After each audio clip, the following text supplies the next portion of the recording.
প্ৰতি বছৰৰ দৰে এইবাৰো পিছ পৰি থকা নাই অসাধু ব্যৱসায়ী।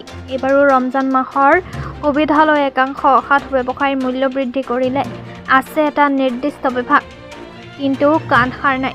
খোজাইৰ বিভিন্ন প্ৰান্তৰ লগতে মুৰাজাৰতো অভাৱনীয়ভাৱে মূল্য বৃদ্ধিৰ অভিযোগ তুলিছে সচেতন ৰাইজে। মুৰাজাৰৰ দৈনিক বজাৰ আৰু সাপ্তাহিক বজাৰত অত্যাৱশ্যকীয় সামগ্ৰীকে ধৰি ফল-মূল, পাচলি আৰু মাছৰ মূল্য বৃদ্ধিৰ অভিযোগ তুলিছে সচেতন ৰাইজে।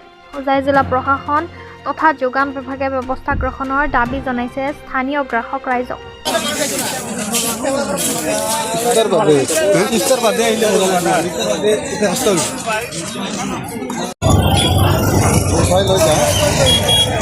মই নাম্বাৰটো নম্বৰ দি আছোঁ।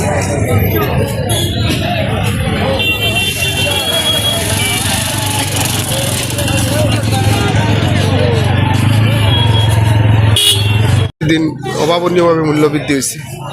আমি স্থানীয় গ্ৰাহক, আমিতো মুৰাজাৰ সাপ্তাহিক বজাৰৰ পৰা বস্তু ক্ৰয় কৰোঁ। মই দেখা পাইছোঁ আমাৰ শাক পাচলিকে ধৰি ফল মূল ইত্যাদি বেছি দাম হৈছে, আগৰ তুলনাত বেছি হৈছে। কিন্তু এনেকুৱা জনপ্ৰিয় চৰকাৰৰ দিনত এনেকুৱা হ'ব নালাগিছিল। আমি আশাও কৰা নাছিলোঁ। বৰ্তমান বস্তুৰ যি দাম, আমি সাধাৰণ কৃষিপ্ৰধান অঞ্চল লোকসকল আমি, সেইকাৰণে আমাৰ বহুত হেৰি হৈছে, কষ্ট হৈ আছে। গতিকে চৰকাৰে আমাৰ শংকৰদেৱ নগৰ যোগান বিভাগৰ দ্বাৰা বস্তুৰ দাম নিৰীক্ষণ কৰাৰ বাবে আমি অনুৰোধ জনাওঁ।